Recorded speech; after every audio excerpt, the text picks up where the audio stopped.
everybody. So I've been trying to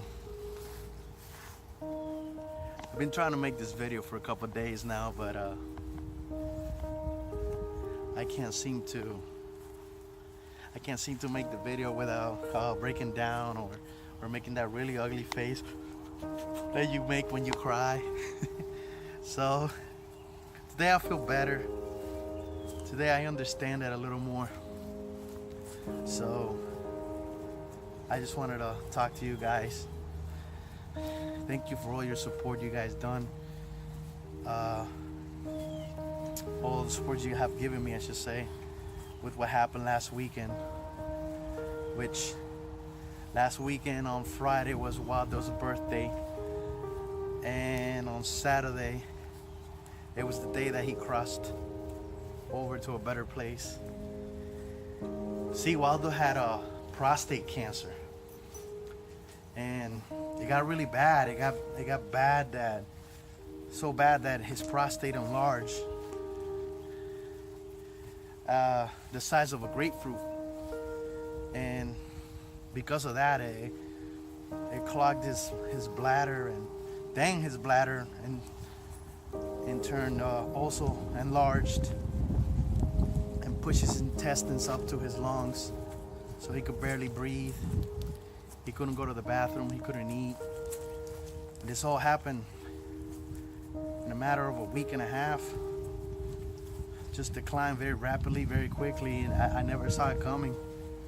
Before I could do anything, it was too late. So Saturday, you know, we ended up having to put him down, and it was the hardest thing I've ever done. Hardest thing. I have never done anything as hard as that, and I thought I'd been through some pretty bad things until you had to end the life of an animal that you love. My best friend, the one that was always happy to see me no matter what. Even when I yelled at him, even when he was in trouble, he would always be happy to see me. And to the last minute, he was a good boy, you know. He was happy. He tried to make the best of it, even though he could barely move. And I miss him very much. Very much. And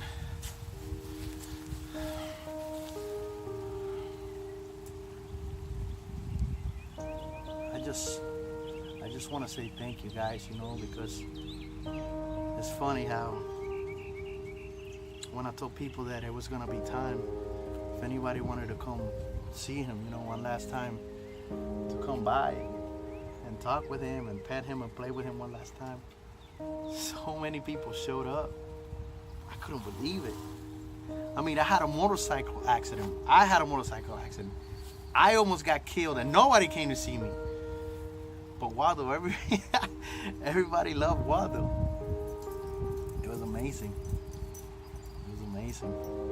But I just want to let you guys know, all of you that also donated for Waldo, because I started a GoFundMe account to help him. He needed an operation, but fortunately I couldn't raise enough money on time, so I was unable to do that. But I want you guys to know, all of those that donated, that this money went to help him ease the pain, as well as to buy him a headstone.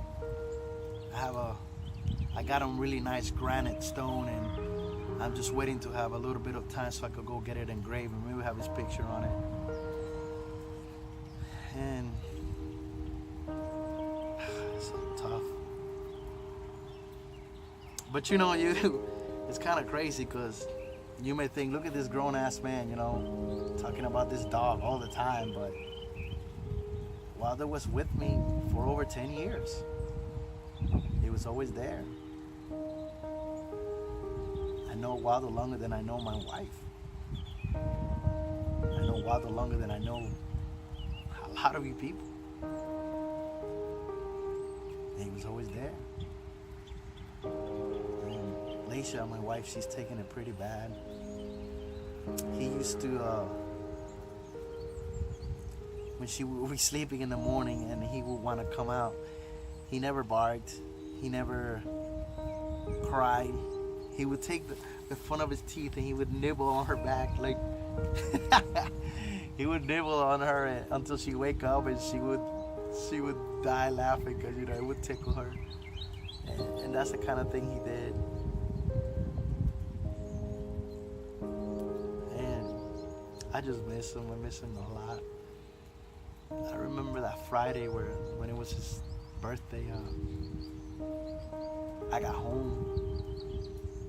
And I was excited because, I wanted to take him out and go to a park and maybe, get him some treats and play with him and just spend his birthday, in a nice way.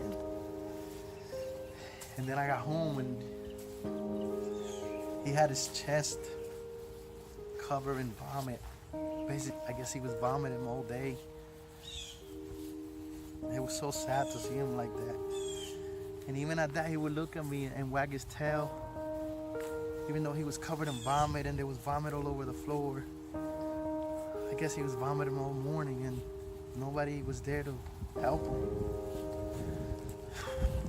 And when I saw that, I immediately grabbed him and I took him to the vet.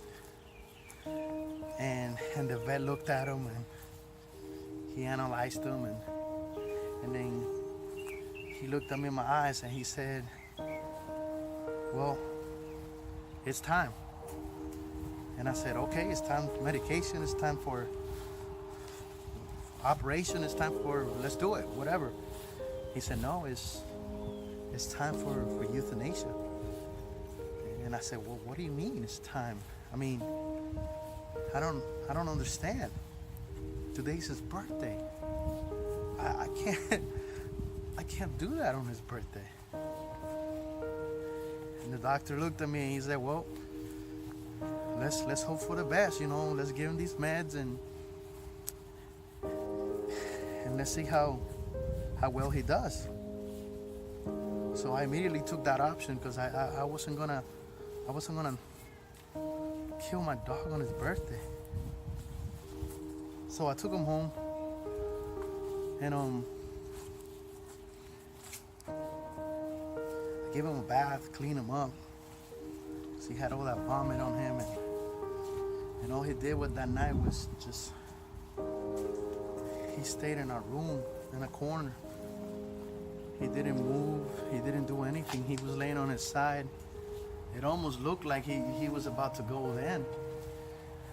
And me and Leisha just laid down with him and we were looking at him, and you could see the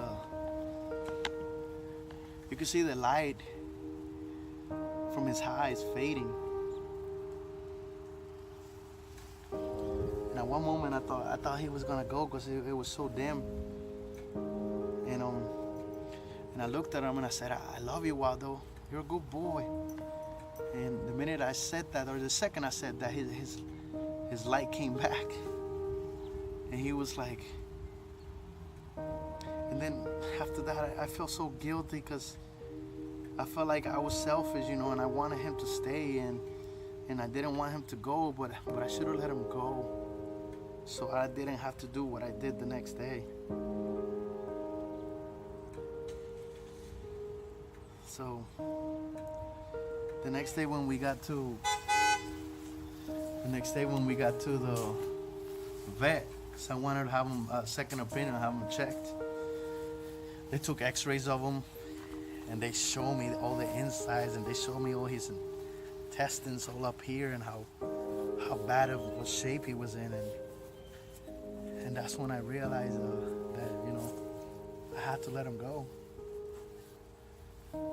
So what we did is, he had this Superman costume that a good friend of mine, bought for him for Halloween, and Waldo loved that costume, so we put that costume on him because he loved it, and he was wagging his tail, and he was happy to have that costume one more time. And then they took his little paw and they shaved him, and then they put I guess it's some type of a needle to where they can stick another needle in there and do the injection. And I was holding him, and he was sitting down, and when they injected him, he just fell like that. It happened so quickly, he just fell. So I held him and I laid him down gently, and I closed his eyes because they were open, and then he kept opening his eyes, almost like fighting it. Then I closed his eyes again, and he was gone. It was the saddest thing I've ever been to, and me and my wife cried, and I had my dad there, I had a friend there, everybody was crying. Oh. And I'm sorry, I'm telling every one of you guys all this, but I had to let it out. It's the only way I could release this. But now I know, that he's better, even though I miss him. And more than anything, the purpose of this video is for all you people out there that have pets, love them. Give them your best, give them your best. Don't push them away when they come near. Don't push them away when they lick you. Because when they're not around, you're gonna wish they could do that. You're gonna wish they were there. I give anything. I give all my possessions away to just have one more day with him. He was my best friend, my most loyal friend. So give him your best. Take him out, play with them. Make every second count. Thank you guys for listening. And rest in peace, Waldo. We all love you. Bye.